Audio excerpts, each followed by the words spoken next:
The President of Adams State University, Dr. Danny Zoila.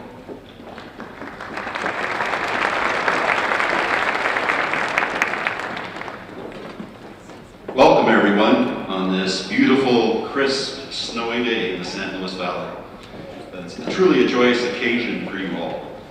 But I think it's only appropriate that we recognize a very regrettable event, which I'm sure you're all by now very familiar with, that happened in Connecticut. And I'd like to take a moment of silence and think about those 20 kids and their parents and their family, and then we'll get back to our businesses.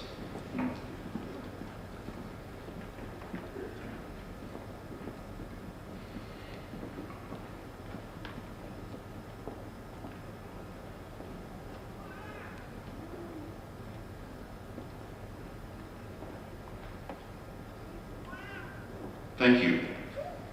Now it's my great honor to introduce Trustee Mary Griffin with a word from our Board of Trustees. Mary.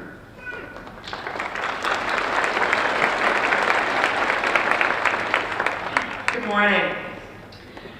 Graduates, families, and friends, faculty, staff, students, alumni, honored guests.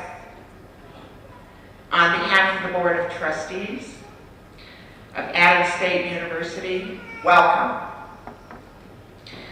The year 2012 has seen several changes in the membership of the Board of Trustees, and I'd like to briefly make note of those changes and introduce the members of the board who are able to be with us today. First, I know many of you know Gigi Dericatis, President of Valleywide Health. Gigi stepped down from the board at the beginning of 2012 after 8 years of service. We miss her determination and her commitment to both the university and the Valley, and her good humor. Valleywide Health is so very fortunate to have her considerable talents at their behest. But we drew an inside straight when Governor Hickenlooper appointed Val Vigil to fill Gigi's spot.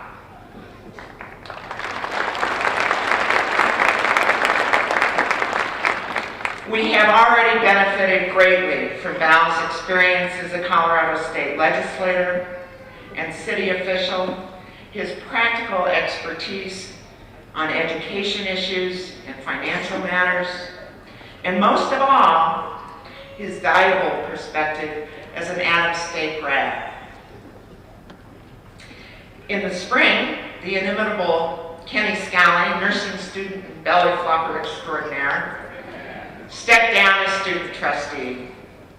I don't know if Kenny's here this morning, but we thank him for his service, and we're so very proud of him and wish him every success in his continued studies. In September, the students elected Megan Smith as our student trustee.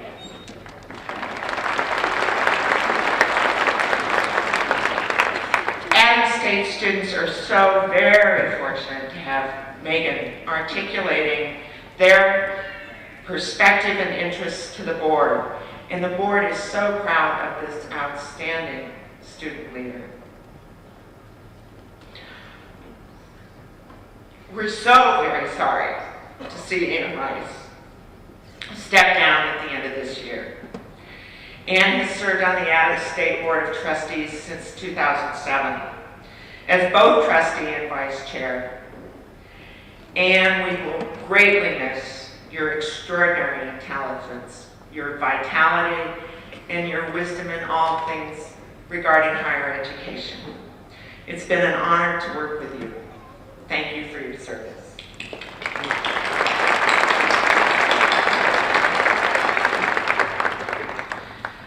Board Chair Steve Valdez is one of 5 Adams State grads on our board and has ably guided us over the last few years. Steve gives so generously of his time to this school, And it's worthwhile to note that the Grizzly Club chose him as their Member of the Year in 2009. He continues to serve the school in many ways on the Grizzly Board of Directors and as a wonderful chair of the Board of Trustees. Steve, thank you for your strong and insightful and caring leadership.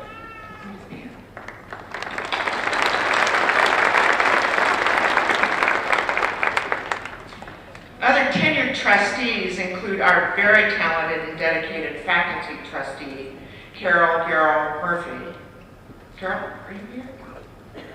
Carol had an accident shortly after Thanksgiving and she's on crutches, so we'll give her an excused absence today.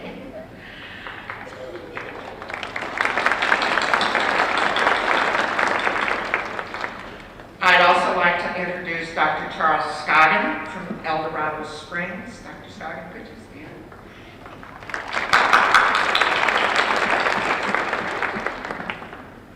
And Leroy Salazar, a fifth-generation San Luis Valley native. Pueblo County Commissioner Buffy McFadden, and ASU graduate, I should add.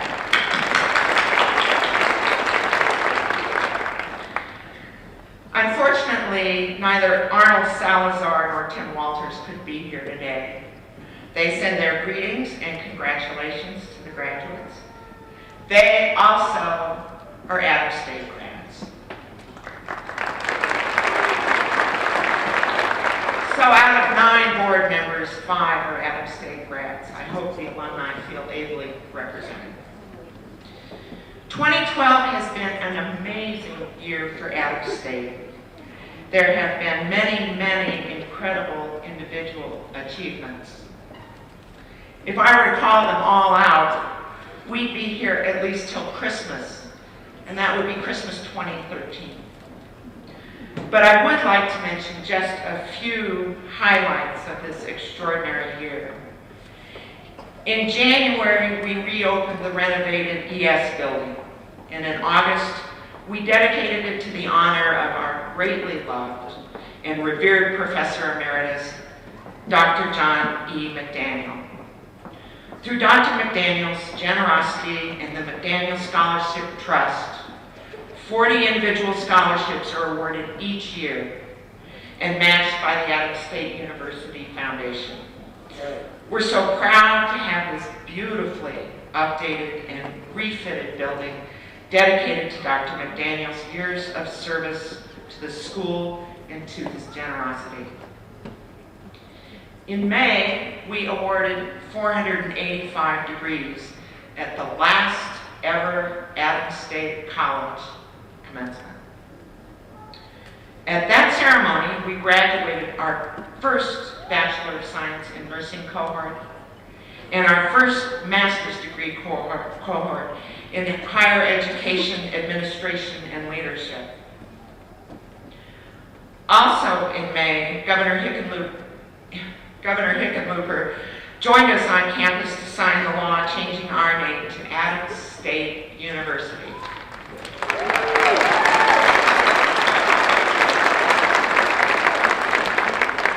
On August 23rd and 24th, we celebrated our new name and our many great stories. And our celebration included amazing and dazzling faculty works in film, poetry, musical composition and performance, and public art. Los Lobos and a fireworks spectacular at Red Stadium closed out the gala celebration. It was a weekend to remember. Our men's cross country team won their record 9th NCAA Division I championship and their 21st overall national title. Our women's cross country team won the NCAA Division I South Central Regional Championship. And our women's volleyball team narrowly missed their first NCAA championship and were ranked 22nd nationally. Our football team compiled the second best record in the state.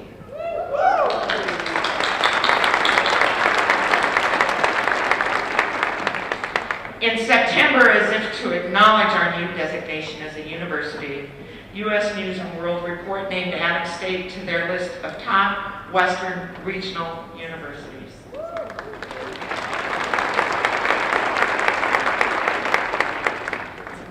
Sadly, the Adams State community lost dear friends this past year. Pat Porter, legendary Adams State and Olympic distance runner, was killed in a plane crash in July.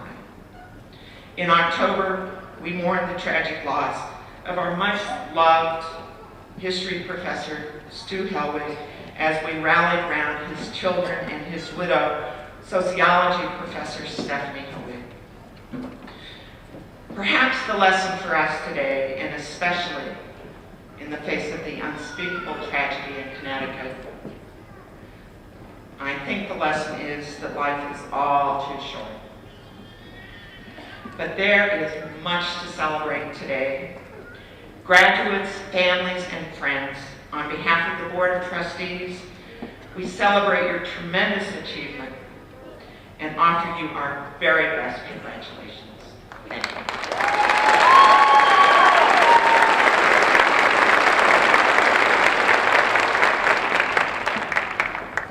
And now to bring us a message from this class, I'm happy to introduce Mr. Matt Martinez, ASNF president and veteran and just all-around good guy. Matt?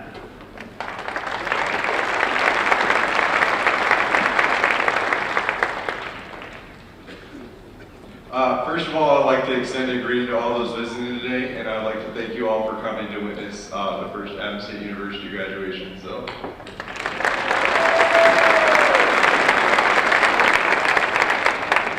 to the class of 2012, we've all seen this place grow from a small college to one of the top Western regional universities in the country, and this is all due in part to you. You may not have realized it, but you have made this happen with your hard work and dedication. You have helped make Adams State University into what it is today. Now that all the finals are in, the papers are done, and the labs have been completed, it's finally time to take a step back, relax, and enjoy what you have so proudly earned. So give yourselves a hand.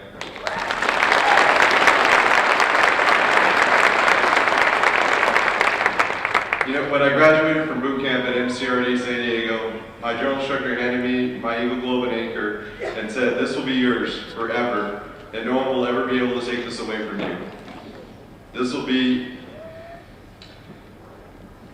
just like your degrees you have earned during your time here. No one will ever be able to take this away from you. You have earned it, proven your worth, hard work, and dedication, and you will forever be a college graduate."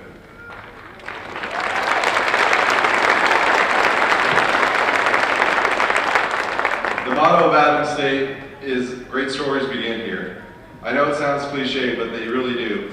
There is no shadow of a doubt that this class will accomplish vast things, and it will be your pictures and stories up in the walls of the Student Union building and for others that pass through these halls to emulate. Archimedes once said, "Give me a lever long enough and a fulcrum on which to place it, and I shall move the world." You have been given the tools from this great institution. You have had the hard work and dedication instilled in you, and it has been tested time and time again. It is now up to you. Life is what you make of it. It is your turn, your chance to change the world, and it all starts now. After today, some of you will be done with school, and others will go on to get master's degrees and doctorate degrees. But whatever your choice is, do it to the utmost of your abilities. There will be trying times, but you can and will persevere. Never give up, and keep your goals in clear sight and take strides to accomplish them, whatever they may be. Be proud and enjoy today, for tomorrow, the rest of your life lays ahead. Thank you.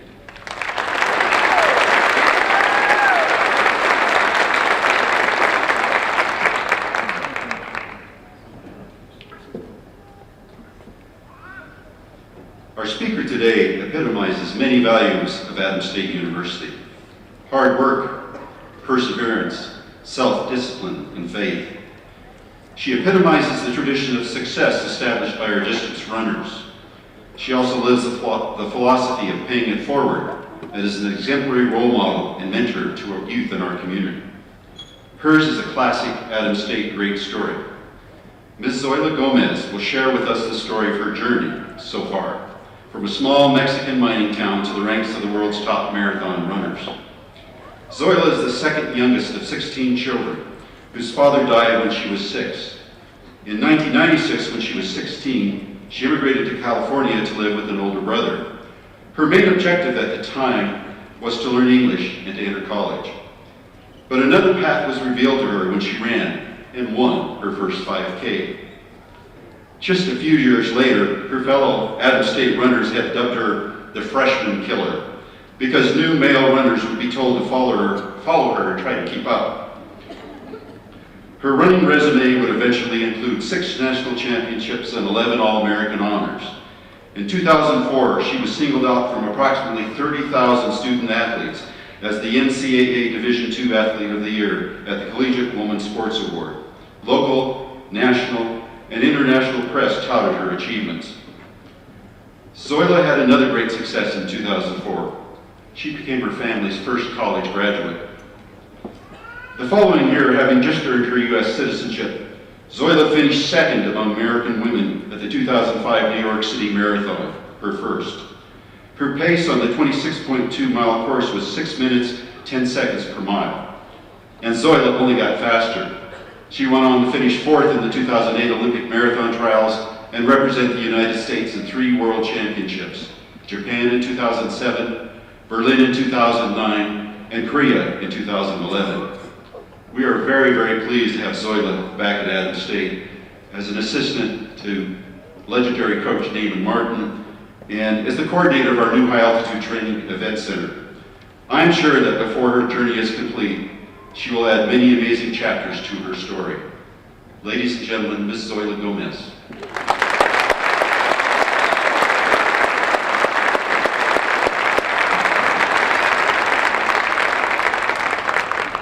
This just got harder. Anyways, the title of my speech is "There's no shortcut to success, not even when it comes down to the temptation of chocolate or the songs of the Beatles." I know it's a long title, but if you do me the kind favor of giving me your attention for 15 minutes, I will explain. Here is a fact. A lot of us tend to think that events that happened in the past were sort of inevitable, that they were bound to happen the way that happened. And this applies to all kinds of situations, both in our lives and also the lives of others. And we think this way at times because we often don't get to hear the details of each story. The setbacks, the decisions, the unexpected turn of events that change the course of history and the course of people's lives. Everything from the Allied victory in World War II to the cultural resonance of the Beatles, or the pervasive success of Apple products like the iPod and the iPad, these events were not inevitable, and oftentimes they didn't seem altogether likely either. I'll tell you one thing today. I never thought, when I was a little girl in a small town in central Mexico, that I would be giving a speech to the graduates of a college in the United States of America. What I didn't know at an early age was that I wanted to be the first person in my family to graduate from college. But here I am, not only a college graduate, but I'm not giving a speech at a commencement ceremony. And so the events of my life, my own life, all of our lives, often mirror the improbable course of history itself. I want to take a few moments and answer the questions all of us, including me, are asking. How did it happen? What events led me to the place, to the situation that I find myself in today? Well, my story, like so many American stories, it's an immigrant story. I came to this country for a better life and for the chance to help my family. I moved to California at the age of 16. I couldn't speak a word of English when I arrived, And although I have already graduated from high school in Mexico, I enrolled in high school for a second time because I wanted to continue my education. At this point in my life, I played basketball and dreamed of becoming a journalist. I knew I wanted to make an impact in other people's lives, but I didn't know exactly what to do with my own life. Then I discovered running. And for the next 15 years, my life was to take a number of twists and turns, not so different from those experienced on the track or during the Minneapolis, Boston, or New York marathons. Now, I know what all of you are thinking. You're expecting to hear a list of running accomplishments, a story of natural talent and first place finishes. And while there are elements of both of these in my story, I want to tell you about a few of my setbacks, my unexpected events. Yes, from the start, I showed a lot of promise when it came into running, but my experience at Costa Mesa High School was bittersweet. On one hand, my discovery of running kept me busy. The sport gave me something to dedicate my time and energy to. And being part of the track team helped me feel welcome to this country. But my biggest struggle was with the language. I couldn't express myself in English. And in many ways, my performance on the track and cross-country course became my way of compensating for this linguistic shortcoming. Plus, no lie, in the heat of competition, I really felt like my teammates and I spoke the same language. We shared the same dreams. We shared the same victories. And we all became the same defeats. We all wanted to win a state title. And though I only spoke limited English, I trained diligently and gave my best effort at every competition. It is really fair to say that my experiences as a high school and cross-country and track member served as an access point, a window into the American culture. Back then, I can say now, I learned the value of discipline and commitment, and I learned how to become accountable to my team. During that time, my teammates became my American family and my social support. I think they got to know and appreciate me through my hard work and dedication. I could tell they wanted me to be an equal member of the team. A really great example is on one occasion on the middle of the season, I was listed as ineligible, and my teammates gathered signatures and wrote to the California Interclassic Federation, called CIF, in order to convince them to let me back on the team. I found their support amazing. They went out of their way to help me, and I will never forget the love and loyalty they showed to me. Our collective dedication and our close bond paid off when my teammates and I won Costa Mesa High School first ever cross-country team title. And in all honesty, this was the very first time and one of my very first lessons regarding the fact that running is not just about the times you run, the places you go, the titles or awards you win. It is about all the vivid memories and the true friendships you make, which leads me to one of my most favorite quotes nowadays. Success, it's a journey, not a destination.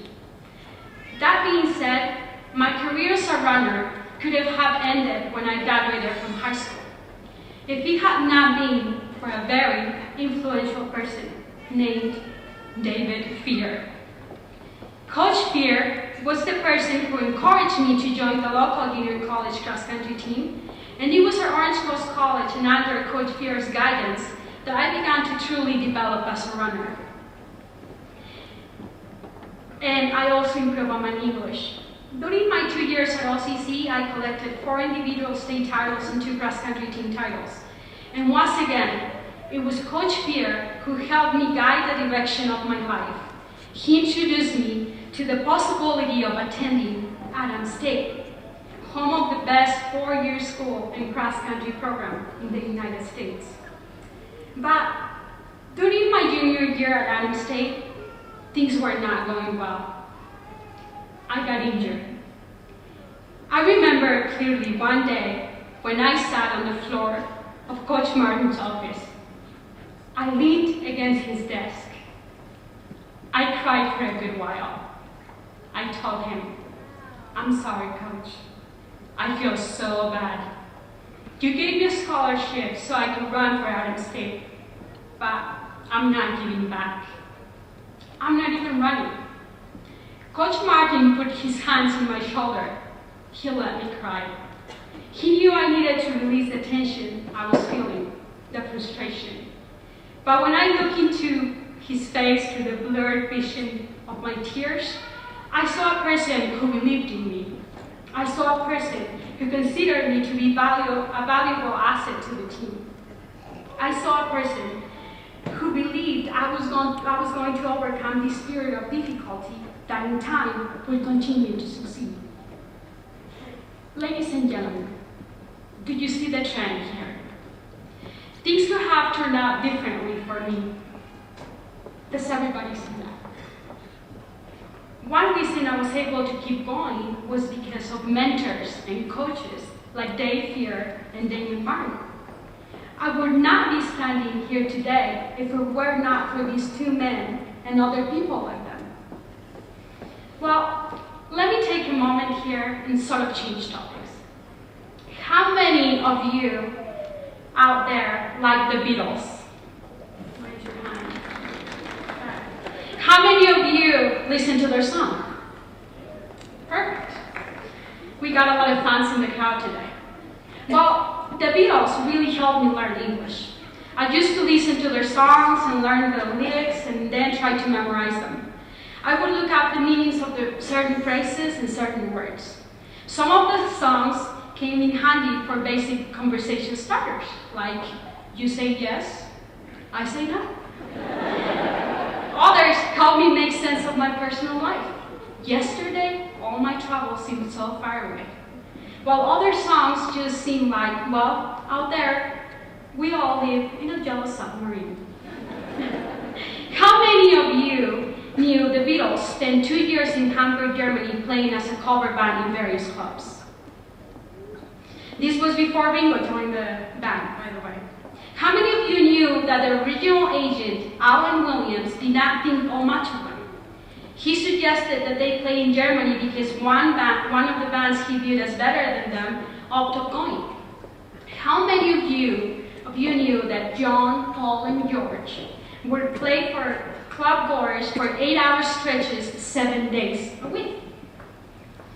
And it was this period of time that allowed them to hone their skills, develop their songwriting, and craft their stage presence. Then they met Brian Epstein, the manager who helped them obtain opportunities necessary for commercial success. How many of you knew all of this? Please raise your hand. Great. So the Beatles, as we know them today, would probably not have come into being if it had not been for the long, arduous period of practice and sheer repetition they spent in Germany. Paul McCartney once said that on certain occasions, the band will sleep in beds, huddled together in an effort to stay warm, with nothing more than a few pages of newspapers folded between them. Adversity. How's that for practice and team spirit?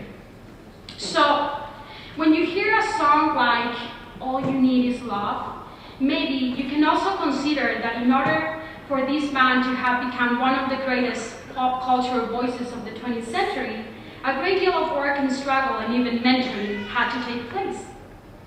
It is altogether possible that if the Beatles had not gone to Germany, we would have never heard of them.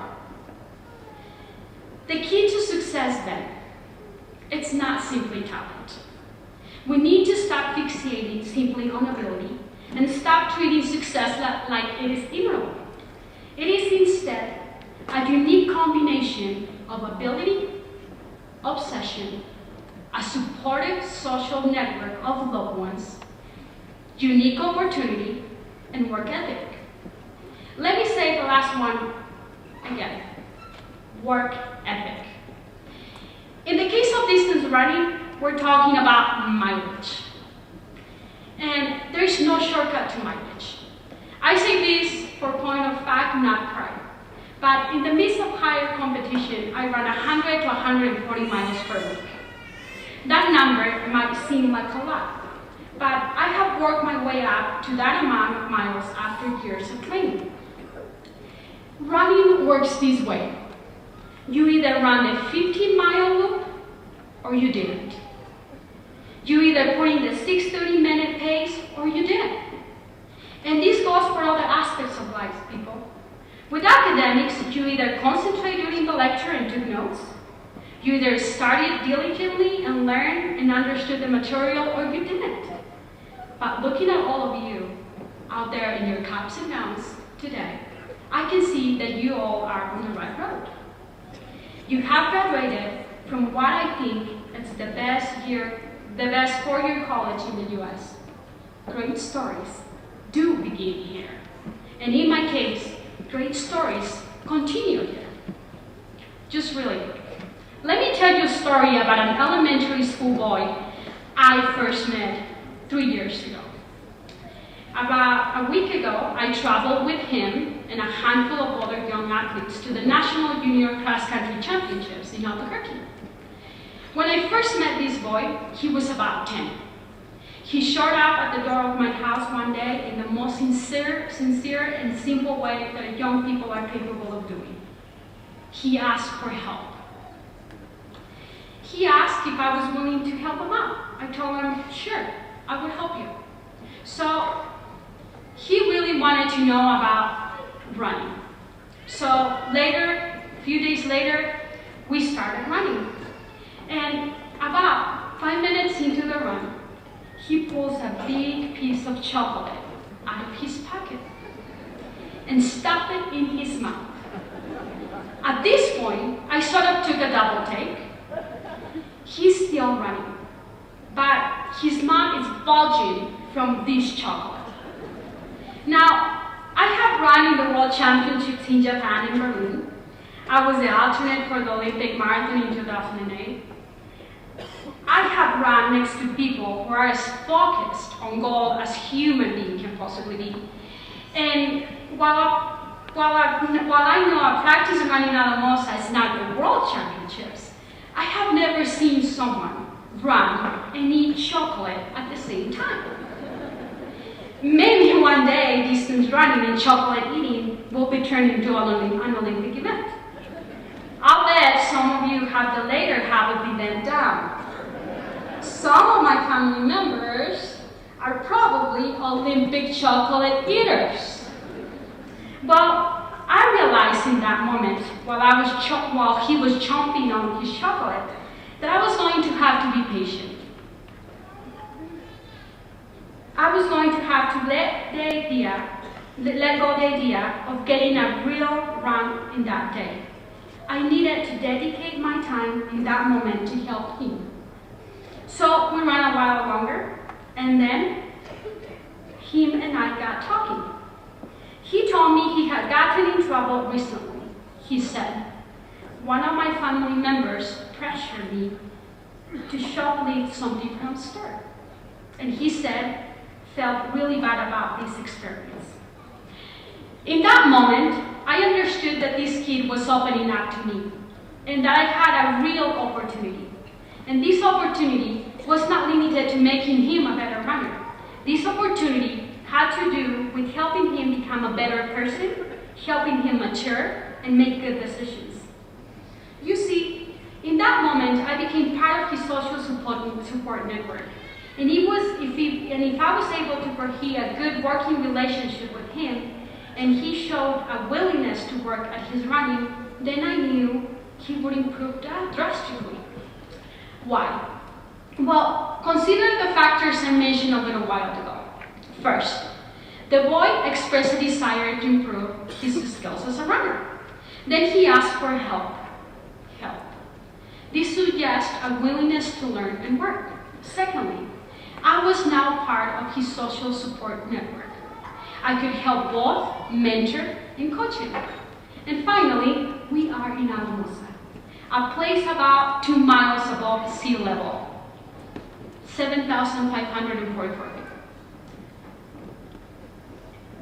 a place where you can find mountains, hills, valleys, running trails, and in my opinion, the best running program in the US.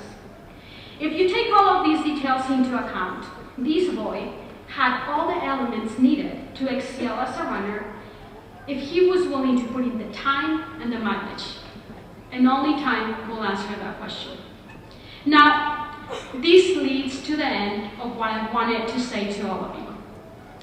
I have always believed that it is important to run for something greater than yourself. I became a runner somewhat on accident, but once I got in the sport, I became obsessed. I found a family in my track and cross country teammates. They became my social supports. I found guidance and directions to my coaches, who became mentors too. And I found a unique opportunity to be part of a running program that is second to none. So, the final detail was up to me. I had to put in the time, the energy, and the mileage. I had to be obsessed. Well, I admit it, guilty as charged. I'm obsessed with running. But more importantly, I'm focused on improving myself. Running paid for my education and helped me become the first person in my family to graduate from college. But I found the energy and the stamina I needed to keep going, to carry on, to keep running despite injury, despite setback, when I realized that my efforts, both as a runner and as a college graduate, could help others. I believe we're here on this earth to help others, to find our abilities and actualize our potential. And we only truly succeed when we help others. John Lennon had it right when he said, all you need is love. I have found love in Alamosa, Colorado, and Adams State. I found a lot of love running and training and giving my all during competitions. And I hope my message has passed on some of that love to all of you. Because I feel blessed to be able to tell you my story and blessed to be able to celebrate your academic success on this very special day. So, I say to all of you, run your race. Find your support network. Dedicate yourself completely to the goals and dreams you have. And yearn to succeed not solely due to personal gain, but so that you can help others find their way and achieve their goals. Run for something greater than yourself. Thank you, and congratulations to all of you.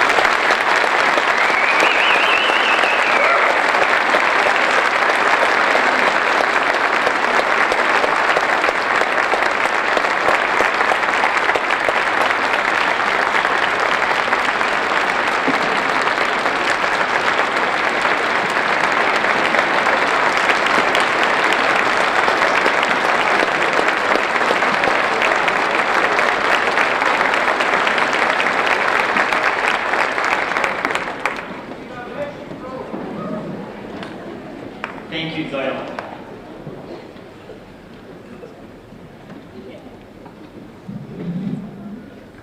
Will the Associate of Arts, the Associate of Science, the Bachelor of Arts, the Bachelor of Science, and the Bachelor of Fine Arts candidates please stand?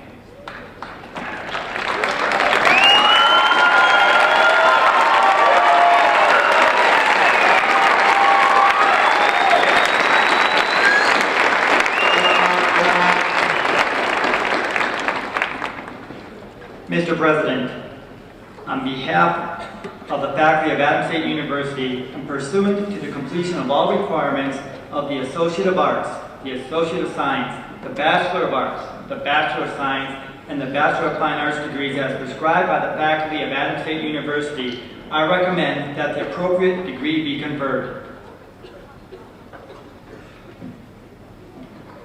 By the authority vested in me by the Board of Trustees for Adams State University, and upon completion of all requirements prescribed, I do confer upon you the degree Associate of Science, Associate of Arts, Bachelor of Arts, Bachelor of Science, or Bachelor of Fine Arts with all the rights, privileges, and responsibilities thereunto appertaining. Congratulations.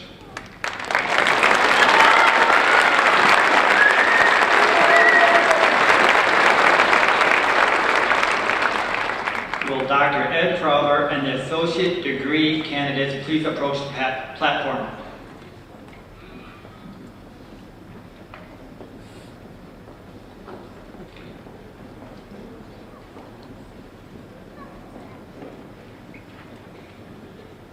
Nicole Marie Abeta.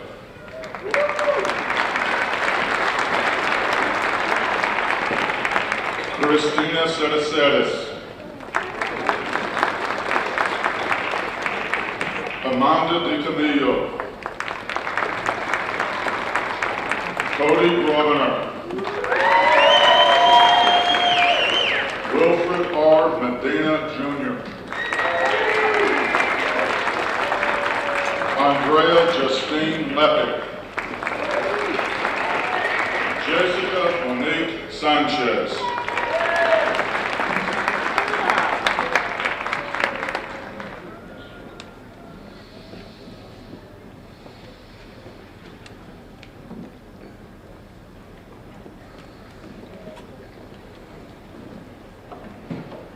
Go Jessica.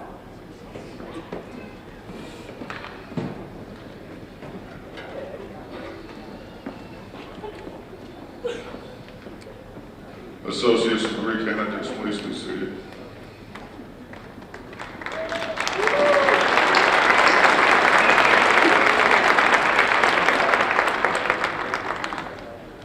Will the bachelor degree graduates of arts and letters please approach the platform?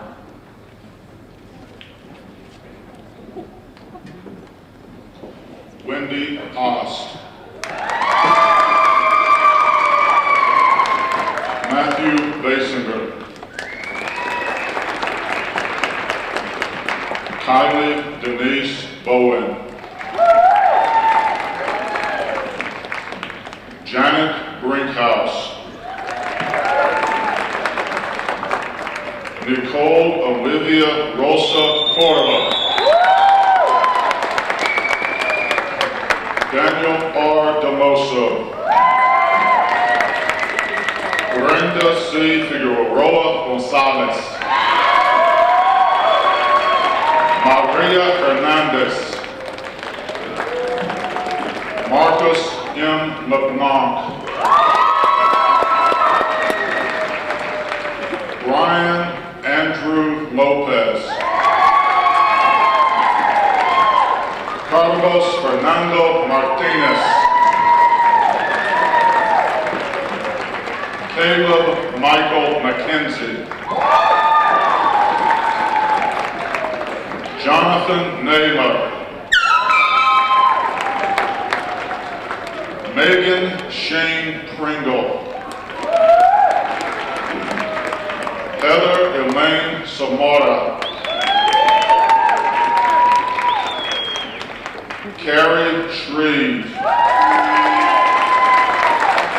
Maraka Delaney Smith.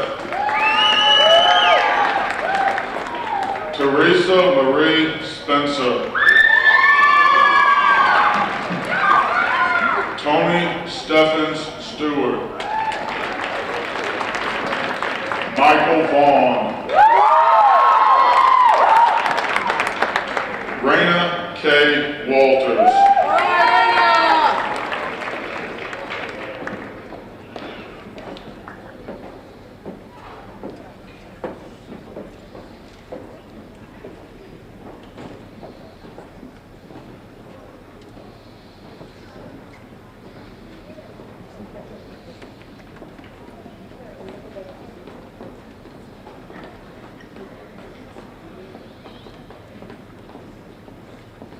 Arts and Letters graduates, please be seated.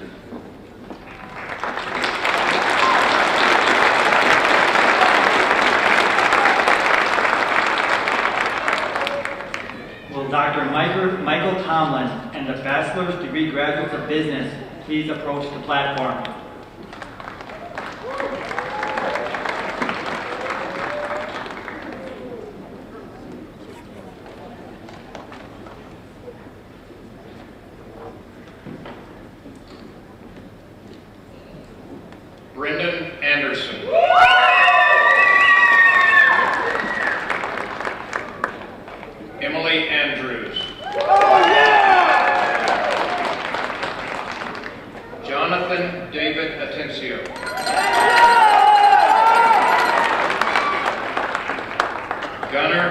Lundisman. Ariel Calvo.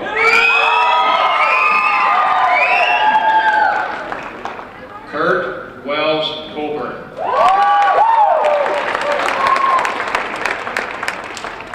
Edwin Joshua Cruz.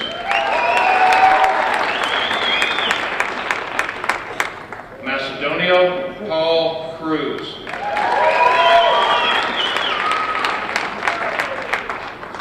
Joseph Frank DeVizio.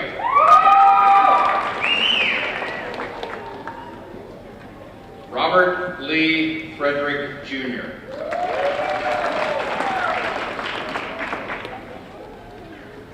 Matthew J. Fuller.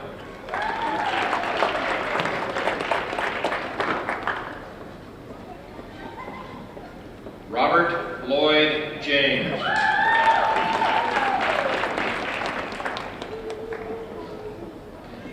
Monique Elise Hawkins.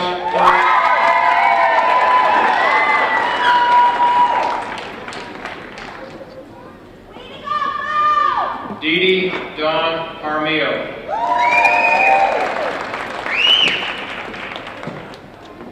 Ismail John Maestas. Garrett Edward Murchison. Clinton R. Pacheco. Lindsay Ann Pfannenstiel.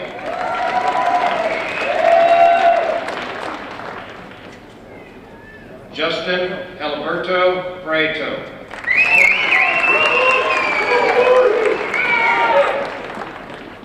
Anka Elfriede Spiegelhauer.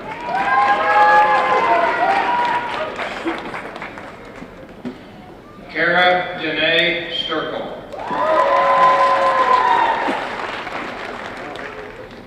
Amanda M. Tafoya.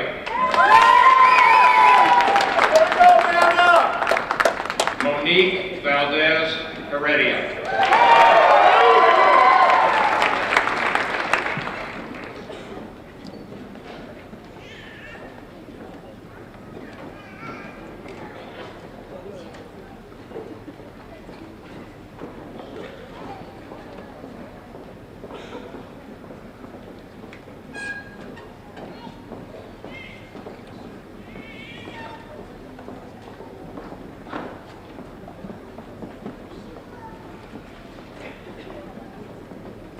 Will the business graduates please be seated?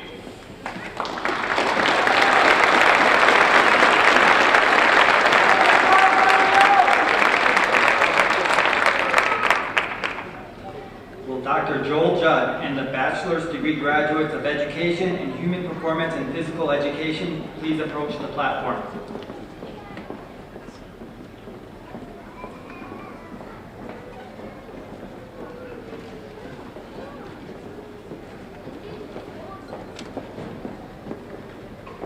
Lindsay Atencio. Jennifer Renee Kennedy. Kelsey Lynn Clare. Sarah Culler.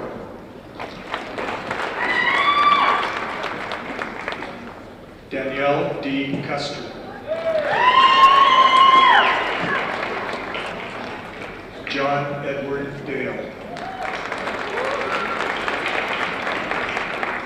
Brandy Nicole Gary.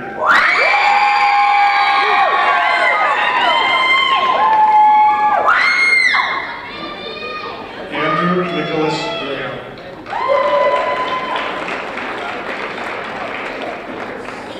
Kirsten Nicole Garcia.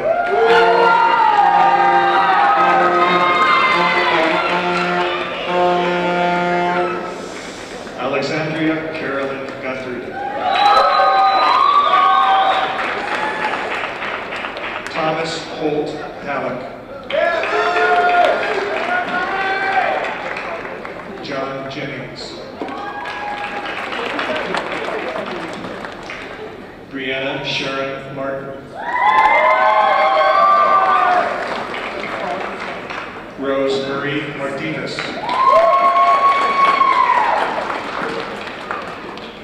Jose M. Orozco. Jared Weber Holster. Faye Seychow. Alicia Dorothy Slang.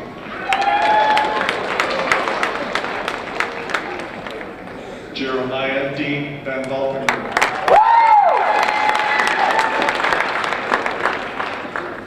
Melinda Nicole Velasquez.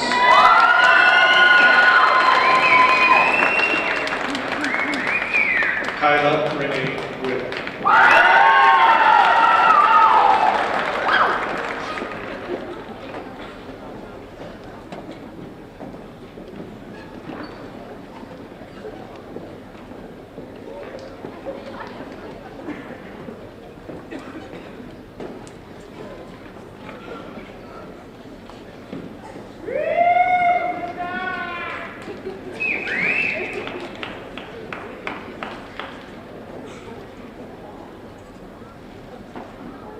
Will the education and human performance and physical education graduates please be seated?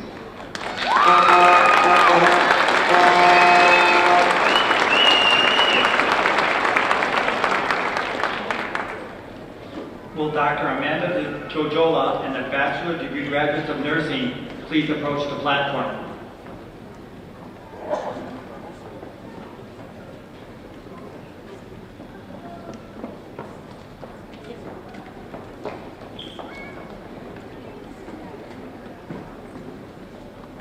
Jackie Dawn Bannon. Rebecca M.B. Sowers.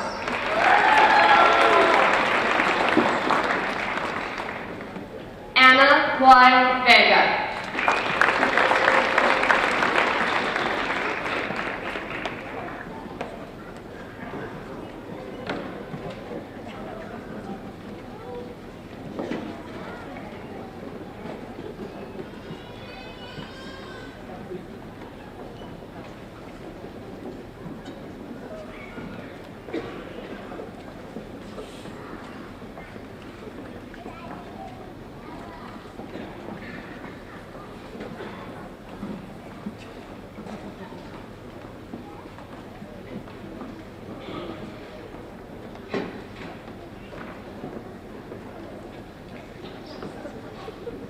Will the nursing graduates please be seated?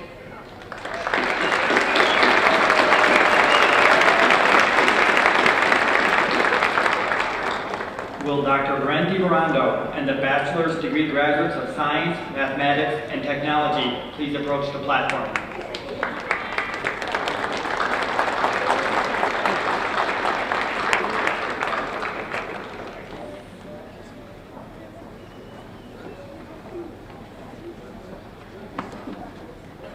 Andrea Cherney.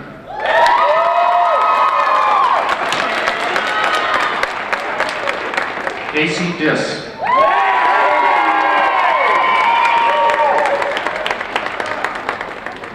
Josh Paul Yersink.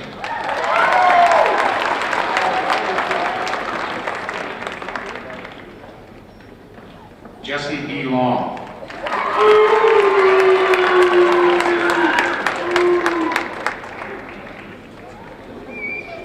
Jason Reed Nottingham.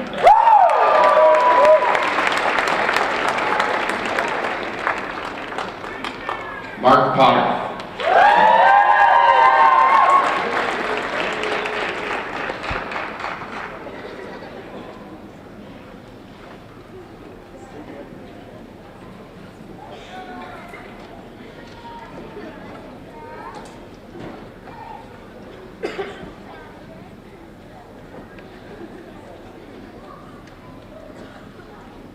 Will science, mathematics, and technology graduates please be seated?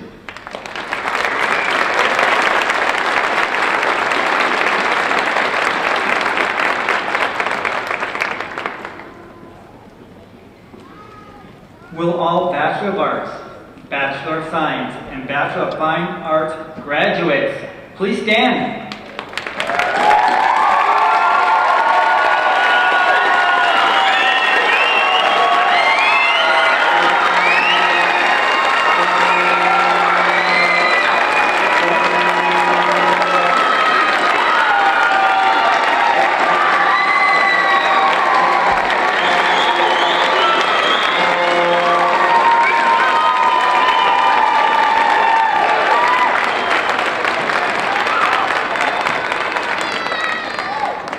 caught the key word, graduates.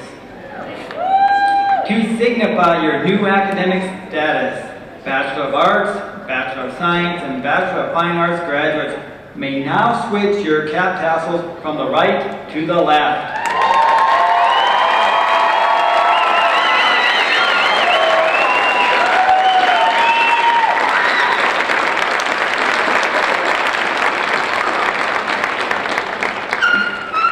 You may be seated. You want them to stand again? Did I hear off? Let's have them stand again. Stand one more time.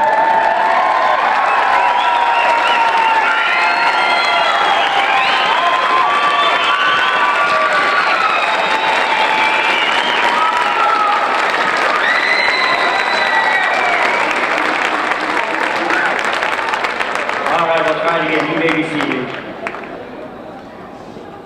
Should we make them stand again? Ladies and gentlemen, it has been a long-standing tradition at Adams State University to give special recognition to those who graduate with honors. To make the recognition more visible, honors graduates are identified in their programs by the asterisk beside the student's name.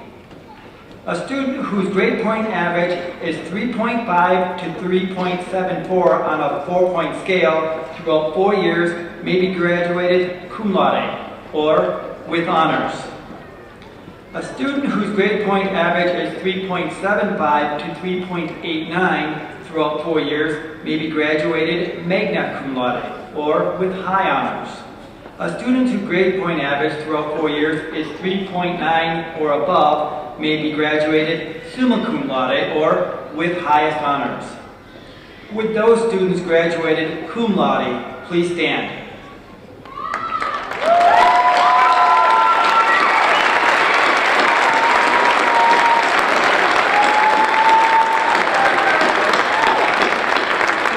Well done. Would those students graduating magna cum laude please stand?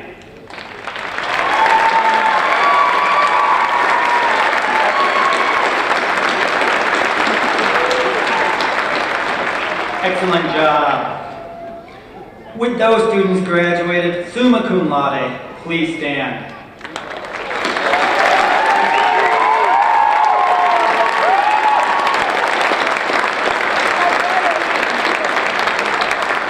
Outstanding. Do we want them to stand one more time? Please stand. Give them one more round of applause. Excellent job.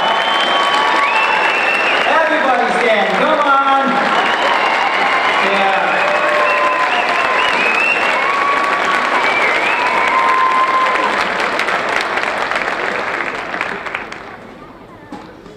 You couldn't expect anything else from a guy who works out every morning at 5 a.m., but you may be seated. We have some folks I'd like to recognize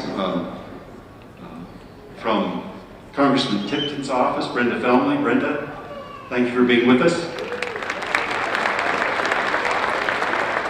And I'm also happy to introduce Zoila's supportive social network, otherwise known as her family, who are with us today. Her sister, Norma,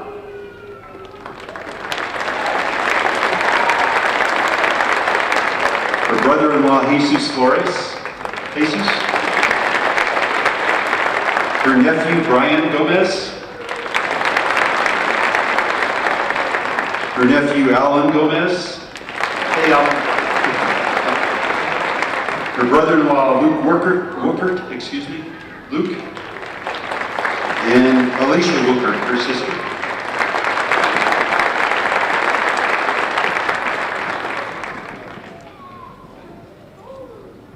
I'd like to thank Zoila for just a magnificent commencement address. And Zoila, keep on running. ASU is always behind you. And, you know, when I run, I'm really behind you. So,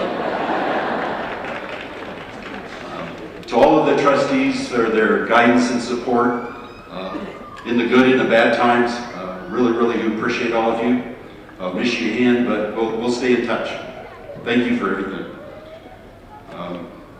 Our veterans and our Veterans Club and everyone currently serving in the military or just getting out of the military. Our music department for the great music today. They're the best. Also, all of the family, what Zoila described as the supportive social network, who are here, because certainly these graduates would not have been successful without your love and support, and sometimes your check. So, if you are a family member, partner, friend, grandma, aunt of one of the graduates, would you please stand and be recognized?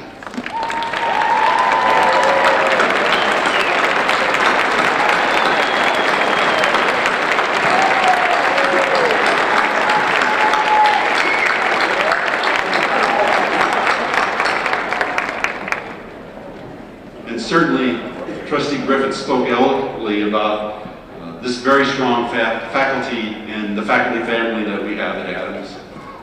That was certainly demonstrated to me by that regrettable occurrence in October and the loss of Stu. But every day I feel fortunate and blessed to be able to work with all of you and to know that you're doing the very best for our students. So thanks. Stand up, faculty, so we can give you a hand.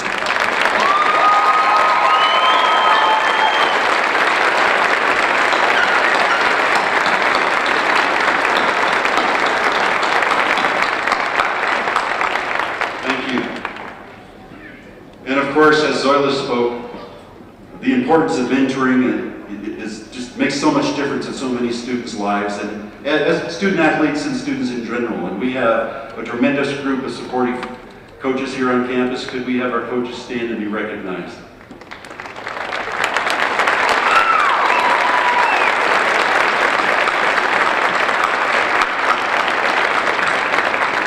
Thanks for a great year. And of course, we have the staff and the administration at Adams State University. So many things have to happen for this event to occur. Those invisible processes that happen behind the doors. Grades had to be entered, bill payment had to be accepted, degrees planned, audited, food cooked, buildings opened, and all the other things had to happen to make the university work. Will the administration and classified staff that are here please stand and be recognized?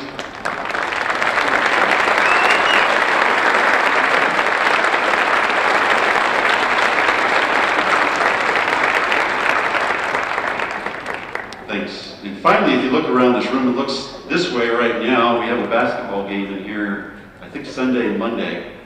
And it has to be rearranged, the stage has to be disassembled, this pad has to be taken up. On top of this, our facilities staff have to deal with that white stuff that's out there in the streets and on the sidewalks, and the ice that gathers, and pipes that freeze, and you know, sometimes the heat isn't what it's supposed to be, and other people get called. And we really do appreciate you and what you do for us. And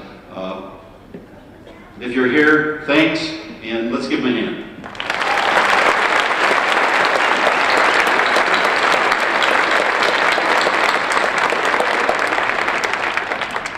Merry Christmas to everybody.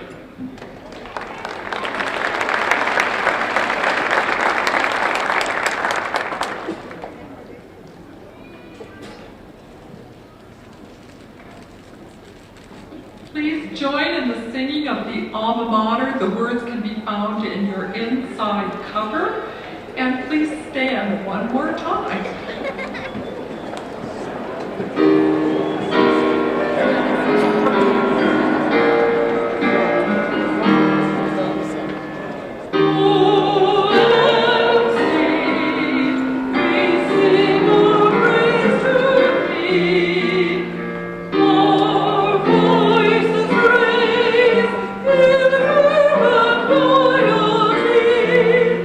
Thy sons and daughters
Thank you. Will the ushers and banner carriers please take their positions?